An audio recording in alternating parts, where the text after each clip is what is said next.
Welcome back to my YouTube channel study learner. 21 दिसंबर के current affairs के question है जो कि फुल पत्ती वाली क्लास का रिवीजन है और इसका पीडीएफ आपको टेलीग्राम चैनल पर मिल जाएगा जिसका लिंक डिस्क्रिप्शन में दिया गया हुआ है। वहाँ से आप इसे डाउनलोड कर सकते हैं और वीडियो को प्लीज़ लाइक जरूर कर दीजिएगा। पहला क्वेश्चन है, इसरो चंद्रमा से नमूने वापस लाने के लिए चंद्रयान-4 कब लॉन्च करेगा? तो इसरो है जो चंद्रमा से नमूने लाने के लिए चंद्रयान-4 लॉन्च करेगा 2028 में। चांद के कुछ सैंपल हैं उनके लाने के लिए इसको लॉन्च किया जाएगा।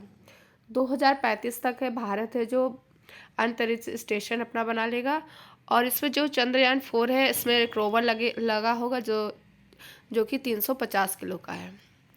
चंद्रयान-3 को कब लॉन्च किया गया? तो 14 जुलाई को लॉन्च किया गया LV-M3-M4 के द्वारा। 23 अगस्त को ये है जो साउथ पोल पर इसने लैंड किया चंद्रमा के, इसी के दिन बनाया जाएगा राष्ट्रीय अंतरिक्ष दिवस और जहाँ पे ये लैंड किया उसको शिव शक्ति केंद्र कहेंगे। आदित्य L1 को 2 सितंबर को लॉन्च किया गया PSLV-57 के द्वारा।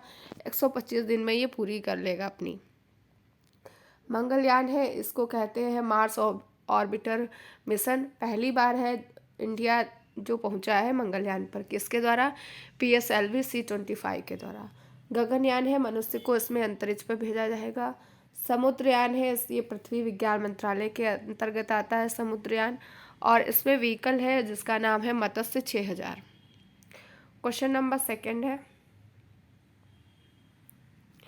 WHO ने किसे उपेक्षित उष्णकटिबंधीय WHO ने किसे उष्णकटिबंधीय उपेक्षित बीमारी की सूची में शामिल किया है? तो बीमारी का नाम है नोमा बीमारी। नोमा बीमारी है जो ये जो उपेक्षित उष्णकटिबंधीय बीमारी है, ये कहाँ पे होती है? जहाँ पे गर्मी होती है और गरीबी होती है। तो ऐसा है जो अफ्रीका में है जहाँ पे गर्मी भी है और गरीबी भी है, वहाँ पे ही ये उपेक्षित उष्णकटिबंधीय बीमारी होती है और इसका नाम है नोमा बीमारी। नोमा बीमारी है जो त्वचा और फेस से रिलेटेड है।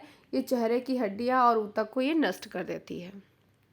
JN.1 कोरोना का ये सब वेरिएंट है। भारत को पोलियो मुक्त 2014 में घोषित किया गया था, मुक्त किया गया और ये पोलियो है जो वायरस से होता है और इसकी वैक्सीन है साल्क वैक्सीन है।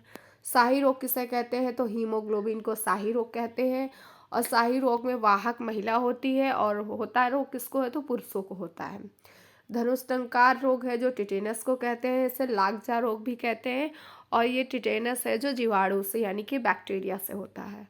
हाइड्रोफोबिया है, इससे है जो पानी से डर लगता है, रेबीज इसी को ही कहते हैं और इसका वायरस होता है रेबडा वायरस होता है और ये वायरस से फैलता है।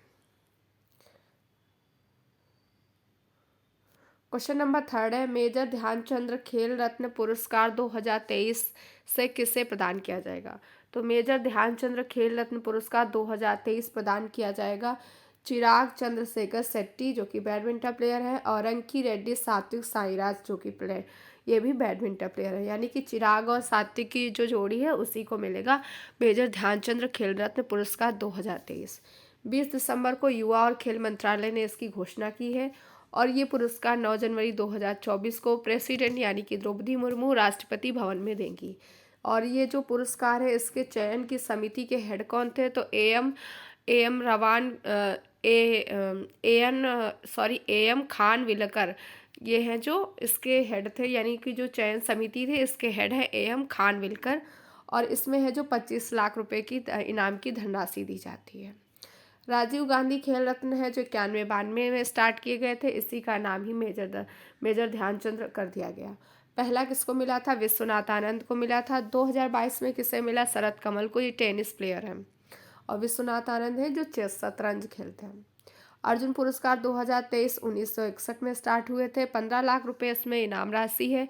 26 लोगों को ये प्रदान किए जाएंगे जिसमें से कुछ मेन है।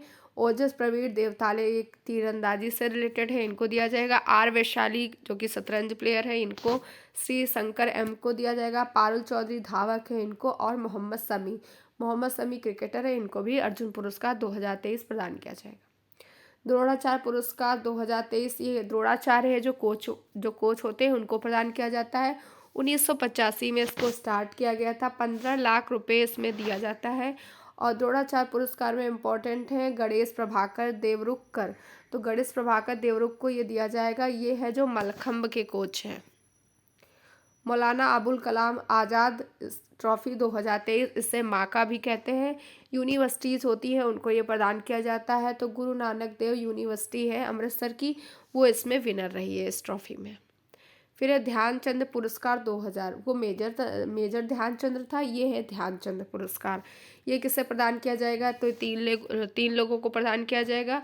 मंजूषा कंवर है जो बैडमिंटन इनको, और कविता सेल्वराज कबड्डी की है, विनीत कुमार शर्मा हॉकी, इन तीनों को ये है जो ध्यानचंद्र पुरस्कार 2023 प्रदान किया जाएगा।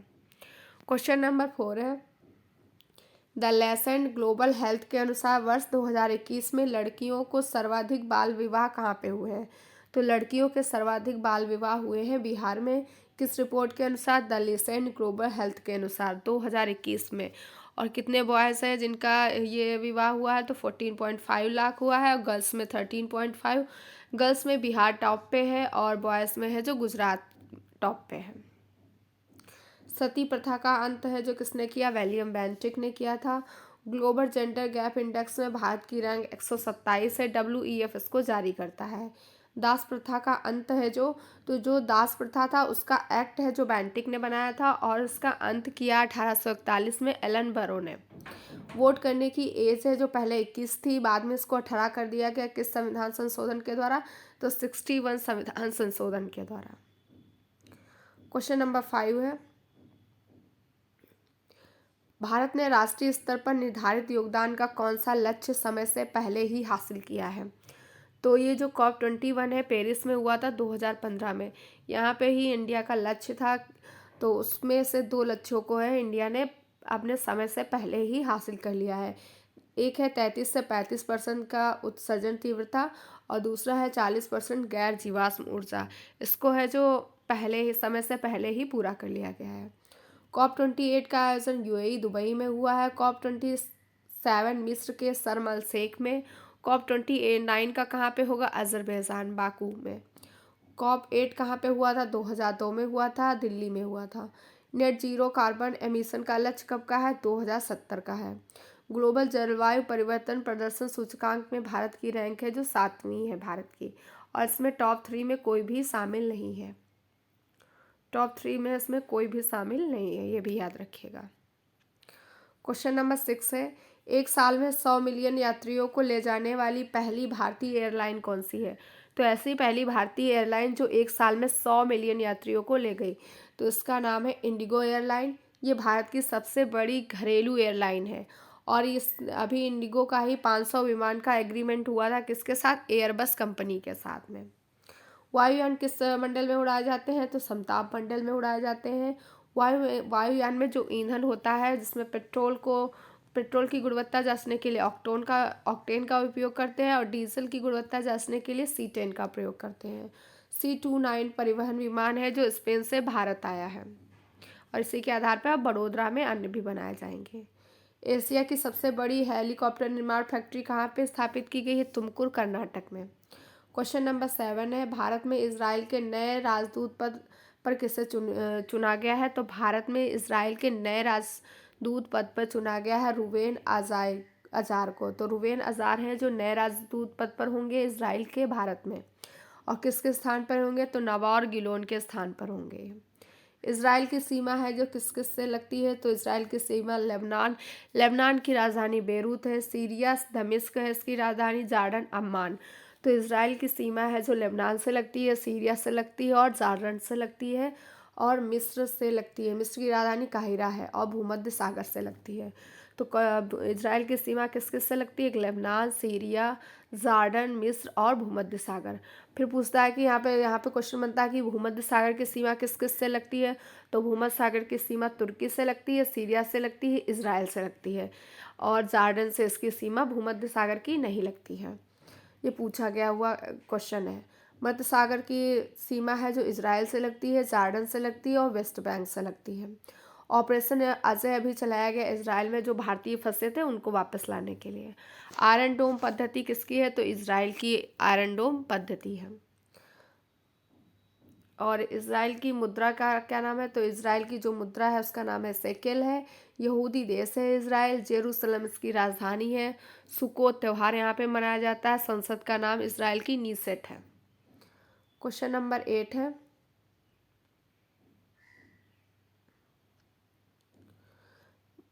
भूटान के national order of merit gold medal से किसे सम्मानित किया गया है? तो भूटान के national order of merit gold medal से सम्मानित किया गया है पूनम खेत्रपाल को। ये हैं जो WHO की दक्षिण पूर्व एशिया की क्षेत्रीय महिला निदेशक है पूनम खेत्रपाल। और इसी में ही चिल्ड्रन ऑफ नोबडी जो ये है जो फिल्म है कहाँ की है? इजराइल की। इसको गोल्डन बंगाल टाइगर अवार्ड मिला है। फ्रांस का सर्वोच्च सम्मान किसे भी मिला है? ललिता अंबिका को मिला है। ऑर्डर ऑफ नाइल कहाँ का सर्वोच्च सम्मान है? तो मिस्र का है। प्रधानमंत्री नरेंद्र मोदी जी को मिला है। ऑर्डर ऑफ येलो स्टार किसको मिला है? तो राष्ट्रपति द्रौपदी मुर्मू को मिला है। सूरी नाम का सर्वोच्च सम्मान है order of yellow star. Time person of the year किसे मिला है? तो टेलर स्विफ्ट को मिला है। 33वां व्यास सम्मान पुष्पा भारती को मिला है यादें यादें और यादों के लिए। क्वेश्चन नंबर 9 है, सीनियर स्कूनर का खिताब किसने जीता है? तो सौरभ कोठारी ने जीता है सीनियर स्नूकर का अवार्ड। ये और इसमें रनर कौन है? पारस दास रनर है। विजय हजारे ट्रॉफी हरियाणा ने जीती है। राजस्थान है जो रनर रहा है। डूरंड कप मोहन बागान ने जीता है। ईस्ट बंगाल है जो इसमें रनर रहा है। पंकज आडवाणी बिलियर्ड के प्लेयर हैं। अदिति अशोक हैं जो गोल्फ से रिलेटेड है। क्वेश्चन नंबर 10 है, देश की GDP में योगदान करने वाली सेकेंड दूसरी बड़ी अर्थव्यवस्था कौन है? तो यूपी हो जाएगी दूसरी बड़ी अर्थव्यवस्था। यूपी का है जो GDP में योगदान 9.2 है और तमिलनाडु का 9.1 है। महाराष्ट्र का 15.7 है। भारत की पहली मोटो GP रेस यूपी के नोएडा में हुई थी। मार्को बेचनजी इसके विनर थे, इटली के हैं। सर्ववेद महामंदिर इसका उद्घाटन वाराणसी में किया गया है प्रधानमंत्री मोदी जी के द्वारा। यूपी में पहली महिला वुमेन कौन थी जो CM थी? सुचित्रा कृपलानी। पहली राज्यपाल सरोजनी नायडू थी। यूपी का ऐसा कौन सा राज्य है जो यूपी का ऐसा कौन सा जिला है जो 4 राज्यों से सीमा लगाता है? वो है सोनभद्र। बिहार से लगती है, MP से, छत्तीसगढ़ से और झारखंड से लगती है इसकी सीमा। तो ये थे आज के करंट अफेयर्स के क्वेश्चन। उसके बाद में है 20 दिसंबर के करंट अफेयर्स का रिवीजन। तो पहला क्वेश्चन था गेल्फू स्मार्ट सिटी परियोजना का संबंध किससे है? तो भूटान से संबंधित है गेल्फू स्मार्ट सिटी परियोजना। IPL नीलामी 2024 में खरीदे गए सबसे महंगे खिलाड़ी कौन है? तो मिचेल स्टार्क है। KKR ने खरीदा है 24.75 करोड़ में। अब्दुल फतेह सीसी तीसरी बार राष्ट्रपति कहाँ के चुने गए हैं? मिस्र के चुने गए हैं। 6 साल के लिए चुने गए हैं। हाल ही में डार्क मैटर की खोज के लिए पृथ्वी पर गहरी जिनबिंग भूमिगत प्रयोगशाला किसने स्टार्ट की है? तो ये चीन ने की है। खेलो इंडिया गेम्स 2023 आयोजित कहाँ किए जाएंगे? तो तमिलनाडु में आयोजित किए जाएंगे। चेन्नई, कोयम्बटूर, मदुरई और तिरुचि में। कोटक महिंद्रा बैंक ने किसके सहयोग से भारत की पहली Kotak school of sustainability launch की है? तो IIT कानपुर के साथ की है। भारतीय सशस्त्र बल को गोल्डन आउल से किसने सम्मानित किया है? तो श्रीलंका ने सम्मानित किया है। विजय हजारे ट्रॉफी 2023 की विजेता टीम हरियाणा है। राजस्थान इसमें रनर है। राष्ट्रीय कौशल विकास ने भारतीय मजदूरों के अधिकारों की रक्षा के लिए किसके साथ समझौता किया है? तो सऊदी अरब के साथ किया है। आनंद विवाह अधिनियम कहाँ लागू हुआ है? तो आनंद विवाह अधिनियम जम्मू कश्मीर में लागू हुआ है। तो ये थी आज की करंट अफेयर्स के क्वेश्चन और कल की क्लास के रिवीजन क्वेश्चन। अगर आपको क्लास पसंद आई तो लाइक से सब्सक्राइब जरूर करिएगा।